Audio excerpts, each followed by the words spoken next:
All right, welcome back to the Queens of the North podcast, week 16, episode 15. I'm Gabby DePaula with Drew Jones here. We're going head to head this weekend. We got Flex. We got the big Flex going on Sunday. We are playing Sunday night football primetime. Ravens and Steelers. It was supposed to be Rams and the Chargers. Thank God we don't have to watch that Sunday night. Thank you, NFL. Thank you for once. I never thanked the NFL, and I'm thanking them right now. Yeah. Ravens, Steelers both have something to play for. Ravens have already clinched a playoff berth. Right now, if they were playing in the playoffs, if they started today, they'd be the 5th seed playing the Jaguars. So interesting note on that because the Ravens already played the Jaguars and lost them. It was a fourth quarter meltdown. Yay. Oh yes, another one of those. Yep, one of those. A lot of fun. But they don't. They play Kenny Pickett and the Steelers, who I think gets better. Kenny Pickett gets better with every game. You definitely saw the run game better for the Steelers this past weekend.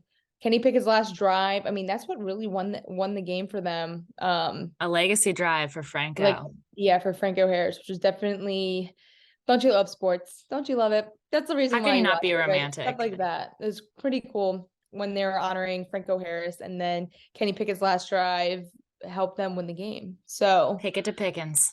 Pickett to Pickens. That was a great touchdown pass. I mean, 4th down. Unreal. What are your notes on it? What was your thoughts on that game with, I always want to call them Oakland Raiders and Bears? Yeah, let's just call them Oakland, honestly. That's what all the broadcasters do anyway. Yeah. Or we could say LA. Yeah. Vegas, whatever city they feel like being in today. But that was a great game. Obviously, like super emotional. I feel like I was kind of emotional all day, like leading up into it. So the game was Saturday. So on Friday night, I watched the new Franco Harris of Football Life. I definitely cried at the end. The Raiders actually had their own little like documentary that they put on YouTube, and the Steelers had kind of like a where were you when the Immaculate Reception happened with some fans that like were teenagers that are now like in their 60s. So that was kind of cool. So I totally got myself like in the moment for this game. I was a little underwhelmed by the score. I think you said it, that it was going to be a low scoring game. I definitely didn't think that we'd like get into the 30 points, but I thought we'd maybe put up more touchdowns than we did. But hey, a win's a win. Both are legacy drive. Really not good teams. So yeah, they're not like, I feel like the Raiders have, like we were saying a couple weeks ago, like they have good players, but then there's always just kind of been like a puzzle piece missing with them, so that's like coaching. Yeah, definitely coaching. I'm a fan of Derek Carr, but at this point I don't know if he's like a playoff contending Super Bowl type of QB. You know what I mean? He's just not the QB that's going to take you there. It was funny because the Raiders last season, they went, I think 7-0. They were undefeated in the beginning of the season, 4-0 or something. And they were for a while the team to beat, and then they just melted down. Yeah.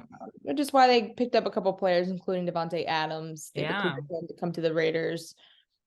A lot of controversy with that. But I mean, Steelers and the Raiders, call them Oakland again. If I call them Oakland, just go with it because it's fine. Yeah, I just grew up thinking that they were Oakland, and hey, I grew up 10 minutes from the Oakland Coliseum, so I'll still call them Oakland if I want.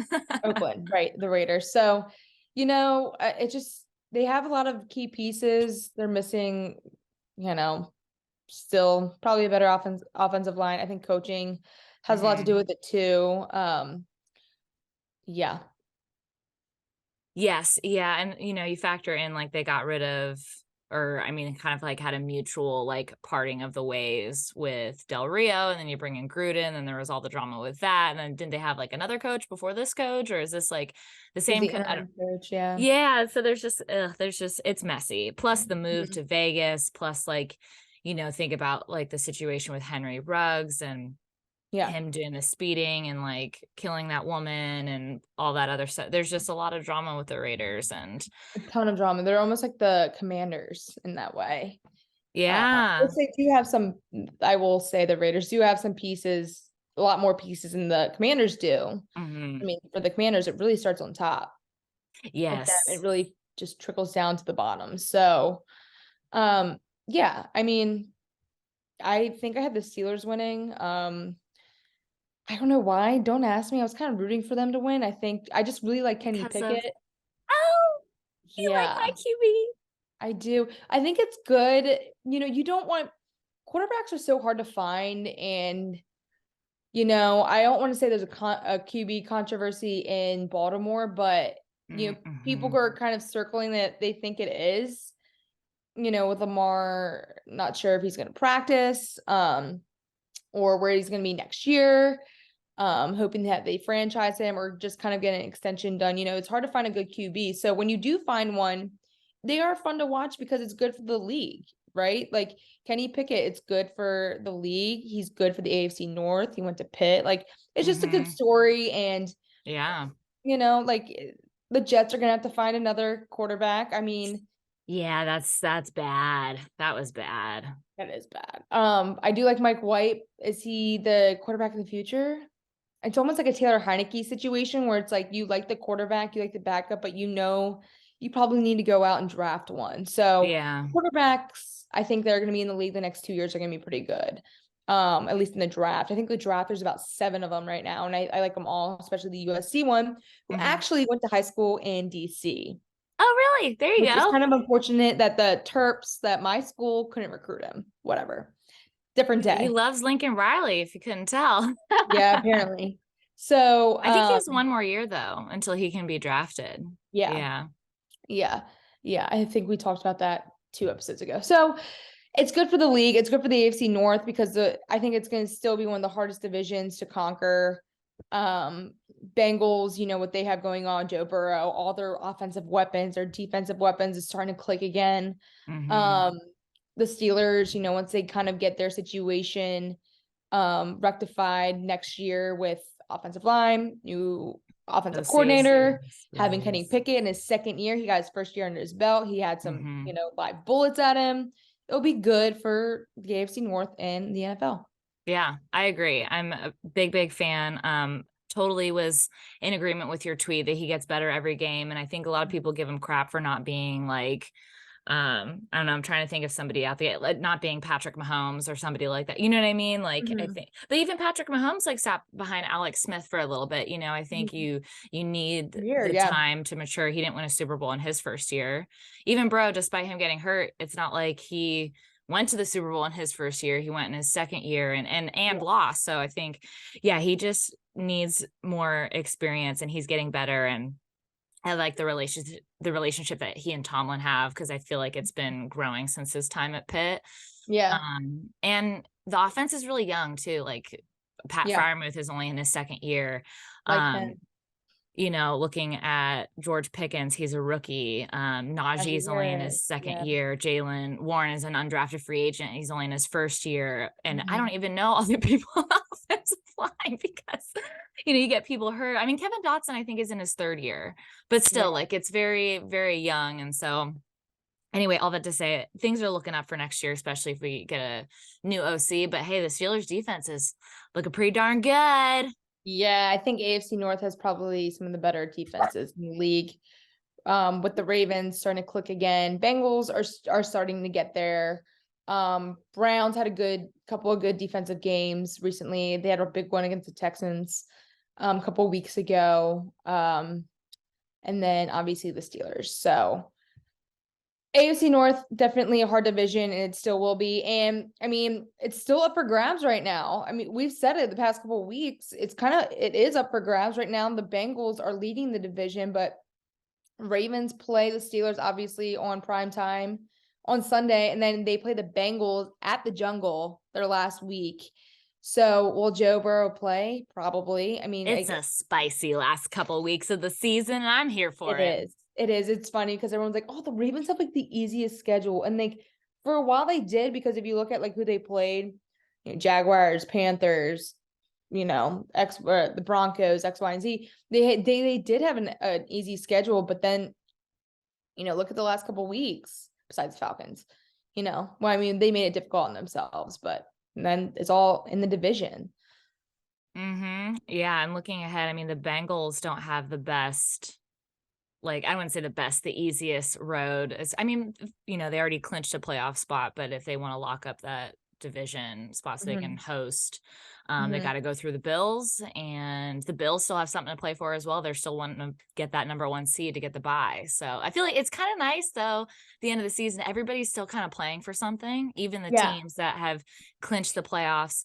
I will say the Chargers probably at this point, like they've locked up the 6th seed.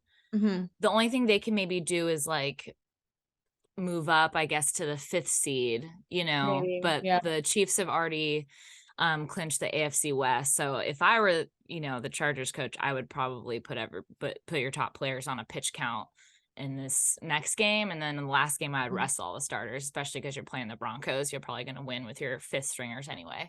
I mean, yeah, I guess, but like, well, I guess they're going to play week 1 in the playoffs, but I mean, if you look at like preseason and everything, like the Ravens learned the hard way. In 2019, they had that week 1 bye because they were the 2nd seed, I believe.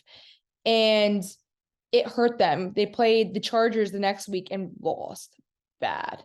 And they just looked rusty. So I think it's good for some teams like the Chiefs. You know, they're used to going to the playoffs. They know what they know who they are right now. I mean, unless like Pat Mahomes gets hurt. I mean, Travis Kelce's been great, but I mean, you know, there's definitely a couple games where he's missed, or it hasn't been up to par for Travis Kelce. I'll say that. Like he was never a bad player. Obviously, I would sound like a lunatic if I said that. There's games where he hasn't had a touchdown, which is kind of weird for him, or he's been double teamed, so the ball hasn't really gone to him. They've gone to other people. So I mean, looking at like that, like I think the Chiefs will be able to handle themselves, but the Ravens, like I said in the beginning of the season, I was like, I don't want the Ravens to get the week 1 bye. Make the playoffs, do not get the week 1 bye. We want you to play week 1 because we've done that before and it just like sucked. Been there. Yeah. Everyone kind of thought when the Titans were getting better in the season, it's gonna be Ravens Titans for the 3rd year. Like great. Because they played them not last year. The Ravens didn't make the playoffs last year. Lamar got hurt, didn't play the last couple games. But 2 years prior to that, the year before, 2020 and 2019, or 2020 and in 2019, like they ended up playing Titans. So yeah. And look at where the Titans are now. Lost 1 and then won 1. Yeah, what's crazy is, okay, so Buffalo and Kansas City are both 12-3, but I'm pretty sure Buffalo like edges them because of the head-to-head record. And then the Bengals are 11-4. I mean, technically speaking, where's the Bengals? I think they're supposed to play at Buffalo. Yes. Right? Yeah. Maybe. Yeah. So if they beat Buffalo, then they still have a shot at the number 1 seed. Yeah. So this is gonna be a crazy couple of days. I'm here for it though. This is the type of stuff I like. Yeah. Yeah. And there's only really like 3 good teams in the NFC. So, and because I couldn't find anywhere on Google when I was searching how the Steelers can make the playoffs, would you like to hear how we can have 3 AFC North teams make the playoffs? No, don't care. Anyways, next question. Okay, I'm gonna tell you anyway. So there was 2 scenarios, but the likelihood of the Chargers losing out to the Colts, the Rams, and the Broncos was just not gonna happen. And they obviously clinched a playoff spot yesterday by beating the Colts, which was a terrible game. It's also Tuesday morning, everybody, for all those who are listening. So the Steelers can get in if the Dolphins lose to the Patriots and lose to the Jets. So they lose out their last 2 games. Okay. The Patriots will need to beat the Dolphins, but lose to the Bills. Okay. In week 18. The Jets will need to lose to the Seahawks, but beat the Dolphins. And then the Titans, so again, AFC South is not yet locked up, but the Titans and Jags, that whole situation is interesting. I'm sure the Jags are going to lock up AFC South, but Titans need to lose either to the Cowboys or the Jaguars, and they're interesting. Okay. And obviously the Steelers need to win out for their final 2 games. So it's not out of the realm of possibility. First things first, the Steelers got to win both those games versus the Ravens and the Browns, but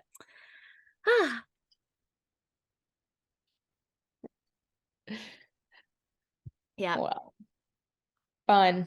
Fun. Even though it's probably not going to happen, but we'll see. You never know. Yeah. I mean, even if they win out, see, I don't really care about like records like that, but I think a lot of people are really holding on to hope that like Mike Tomlin will keep his 500 and over record going at the very least. Yeah. So like that would be cool, but it's nice to win the last game of the season, but it's also nice to get some more playoff experience for your younger guys. Yeah, for sure. And I love Mike Tomlin. It's my dog. Yeah. And he is a dog. He is. Mike Tomlinisms. I love seeing them. But yeah. Moving on, tons of stuff kind of going on recently, especially coming to fruition with Tua in concussion protocol. That was very interesting. It's his third concussion, I believe, right? Yeah, if you count the Like one that they didn't originally take him out for, then yes, that's 3 concussions. Very concerning. I think he could be done for the year. I don't see him playing against the Patriots on Sunday. I think if he does, the NFL is going to go hard on him. And there's a ton of guys that are saying that he should never play football again because I know concussions, which it kind of sucks because it's so messy. It's in this league, in order to be successful, in order for you to gain respect and ego, whatever, which I don't think Tua has ego, respect. I think he has a ton of respect, but coaching wise, GM wise, business wise, they all want to win. Like that's how you get players. It's how you make money for everyone, right? And like watching this all kind of happen, it just the NFL is so money hungry, and we've known this. This isn't new news, but it's just sad to see because at the end of the day, it's entertainment. It's not like they're not doctors, they're not nurses. It's all entertainment. And I would love to see Tua continue in the league. So if I were them, take Tua out. Yeah, I think that's the best for his health. Granted, like I'm not a medical professional by any means, but it is like I just remember growing up as an athlete and like meeting other softball players who, unbeknownst to me, like I don't understand how they sustained a concussion, maybe like a collision or a pitch hit them in the helmet or something like that. But I met a girl who had like 4 or 5 concussions, and she couldn't remember anything. Yeah. Like she literally going to class and stuff like that, she had to like take special tests and whatnot because she could barely remember anything. And I think she was a catcher, and that's probably why she like got so many concussions. So I learned from that experience, whoa, like you probably shouldn't have that many concussions in your lifetime, right? Let alone having 3 in a few months. So, I mean, also Kenny Pickett had 2 concussions this year. Pat Freiermuth had 2 concussions last year and 1 this year, like causing them to give them new helmets with additional padding. Yeah. But yeah, very, very concerning. I think what's even more concerning is that he probably sustained that concussion in the second quarter and continued playing, and the spotters didn't notice anything. Like, I feel like really at the end of the day, the NFL has like done a gross disservice to this young man, because absolutely. Had they not allowed him to go back into the Bills game, and had he missed the Bengals game, he wouldn't have sustained that second concussion. Yeah. And went into the fencing. I mean, also the concussion protocol like wouldn't have changed either. So I think like everything happens for a reason, but at the same time, like it's just really crappy. It's crappy and it's annoying because what does that say for the league and everyone else? Like that's why I said watch Friday Night Lights. It'll change you. I need to watch that. I've been told so many times. He didn't have a concussion, but he got hit hard enough where it like dislocated his neck, like a ligament in his neck, and made him paralyzed. Oh Lord. Obviously it's a show, but it's based that happened on to Ryan Shazier. What? That happened to Ryan Shazier. Yeah. And I remember watching his hit, and it didn't look that bad. It looked like a normal hit. It wasn't. Because I think ESPN did a special on it. Oh, really? Oh, yeah, they just did it. I watched it. Yeah. But Teddy Bridgewater is the backup. I just don't understand why, they don't. I don't know. Just if you want Tua to last for you with the Dolphins, then you do what's right. in that way and you sustain his health, but you're not. And I mean, they even say, which when it snowed here, when it was like really cold, they said the wind chill was like -2 degrees on Sunday. They say you need to cover your head first. Have a hat on. Like, hat is so important for that. So you don't get hypothermia and everything else. It's like, everything starts with the head. Yeah. Except for football. Yeah. Right? Yeah, he should definitely be done for the season. That's the hope. And what's also crazy is he was the one that reported the symptoms on Monday. So had he not said anything, yeah, oh God. But yeah, around the league, there was another concussion on Monday Night Football. Derwin James laid a pretty nasty hit on the Colts wide receiver. Yep. Ashton Dolan, I think is how you pronounce his last name. And I think they both ended up getting concussions, and Derwin James. So like when a player gets up and they're not stable and their limbs kind of look funny, it's called ataxia. And that's the symptom that was added to the no-go like for concussion protocol to a situation from the game against the Bills. Anyway, Derwin James got up and had ataxia. So even though he was ejected, he likely would have not been able to play the rest of the game anyway. It's God. That was scary to watch. You just saw his like leg, like he was kneeling and he was wiggling and looks like he got jerked a little bit. Just not a pretty sight. It just sucks. I mean, we know how physical this game is, and not that it should happen, but it's like hard to not see it happen. My dad played football. I mean, I think he said he had 2 concussions too, and at the time they're like they just threw him back in. Right? I mean, they should because it's your head, but the science is so different now that it just sucks to see. And you don't want to end your career early, which hopefully it doesn't for Tua, but we'll see what that looks like later in this season, maybe in the playoffs, and later next season.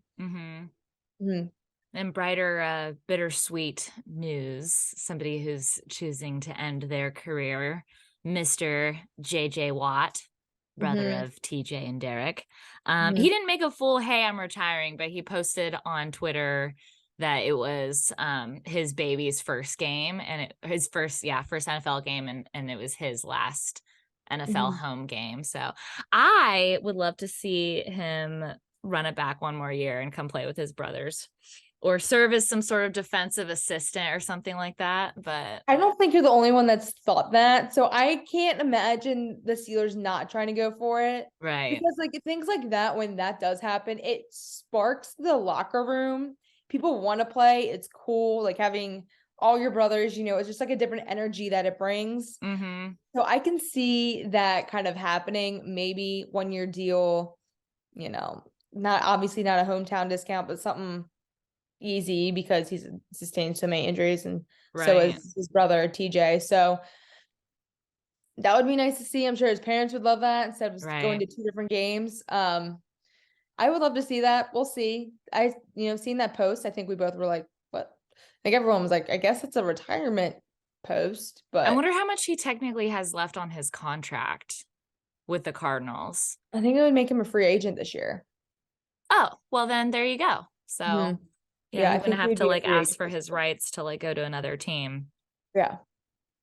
Let's go. Let's see it. I don't mind it. I'm down for it. And then we go to the Super Bowl. Cool. That'd be cool. And then he gets the Super Bowl. There you go. Look at that. His brother's trying to get him to go to the Steelers. That would be cool. That would be cool to see. Obviously don't wish them success, but we'll see. This week, focusing on this year right now. So the Ravens and Steelers play on prime time. What do you think? It was a close game last time, but I mean, what was that? 2 weeks ago? 3 weeks ago? Yeah, I think we played a more complete game against the Panthers. This game against the Raiders, like we eked out a win. I think we're the type of team at this point that like we bend but don't break. So that's nice to see. We should have won that game against you guys if you think about it. That was Lamar was not in that game. Yeah. I just want to look and see because I'm pretty sure we had Howard Huntley had a concussion that game. Yeah, and so did Kenny. So yeah, Kenny came out. So I'm pretty yeah, sure. that was a concussion game. It was like back to back. It was like 4 quarterbacks. Yep. With the 3 picks. Yep. Oh, Jesus. Fun Okay. times. Yep. It's all coming back to me now. The 3 picks plus Boswell missed a field goal. So with that said, going into Baltimore, hostile environment, I think you got to keep the mistakes to a minimum. Got to keep penalties to a minimum on offense. Boz has got to make all his field goals, even if it's windy and snowy. But I think we got a good chance. I think it's going to be a closer, lower scoring game like we've seen the last few weeks for both of our teams. So yeah, the Ravens haven't been able to put up too many points, and same thing kind of with the Steelers as well. I think it'll be low scoring game too, like you said. Probably pretty close, especially John Harbaugh had a press conference yesterday saying he's not even sure if Lamar's going to practice, but John Harbaugh likes to play games. So, his ankle, the whole ankle situation is supposed to be, they said 1 to 3 weeks. That was about 4 weeks ago.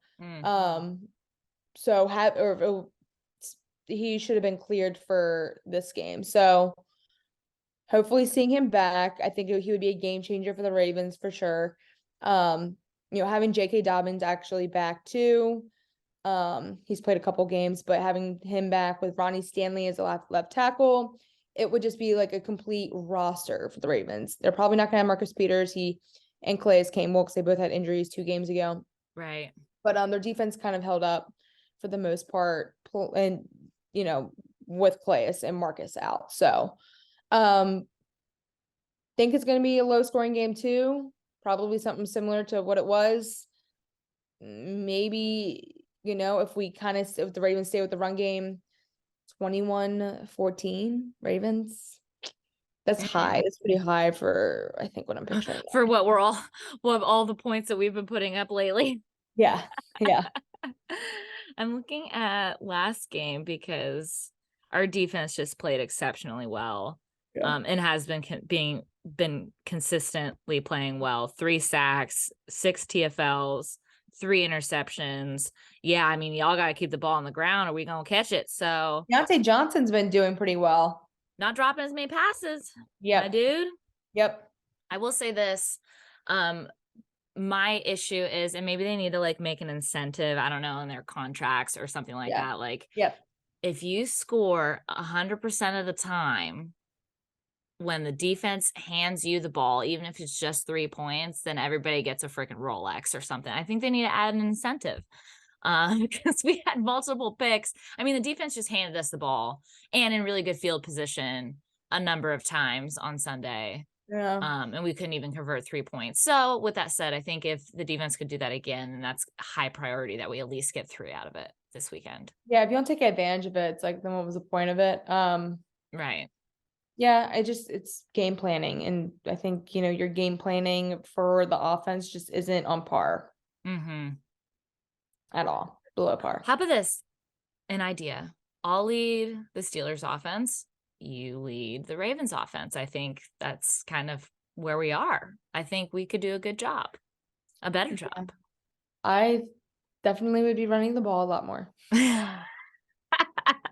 Ravens have a really good offensive line right now. Let's use it. Yes. Yeah. I would find George Pickens more. Absolutely. Yeah. George Pickens more. He kind of just shows up. He shows up exactly where you need to be. That's what happened in the last drive of that touchdown. He was exactly where he needed to be. That was clutch. That could have been really tricky because it was not quite double teamed, but once they ended the route running, it looked like it could have been bad. So it was a perfect timing for them. Yeah. And we got the 1-2 punch with Najee and Jalen Warren. How's Gus Edwards doing on the Ravens side? Gus is the bus, but they're still not using him. They're kind of rotating backs right now. But pretty much if you see JK in, the ball's gonna go to him, whether it's receiving or rushing. So it's just not, we're not fooling anyone. That makes sense. That's the issue, Yeah. So that's kind of, one of the things that the Ravens said that has stuck with me is and this was a couple years ago when I was covering the team a lot more closely. They said, like, when you come to the Ravens, you're a football player first, which means you're a blocker too. Like, you're going to block. If you're on the offense, if you're a wide receiver, you're going to block. Like, and you need to learn how to block. You know, like Alan Lazard. He was doing it big over the weekend. Yeah. And, you know, Gus Edwards can block. I think J.K. Dobbins, he's more of like a kind of like a tabletop guy. Like, he'll, you know, get you in that way. But yeah. Just bend over. He just like over, yeah. But you know, as long as they're blocking in that way, yeah. But it just, they're not, if they're in the game, they're gonna be, the ball's going to them. And that's kind of, you know, we're not tricking anyone. Yeah, I think that's one of the problems with both of our OCs is trying to do too much to catch the defense guessing. And it's like, at some point you just need to do what you're good at and overpower them personally.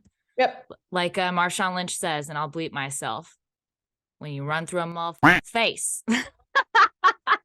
That they I love him. You know more. He's so funny. I love him so much. I know. Oakland City represent. Yep, sure.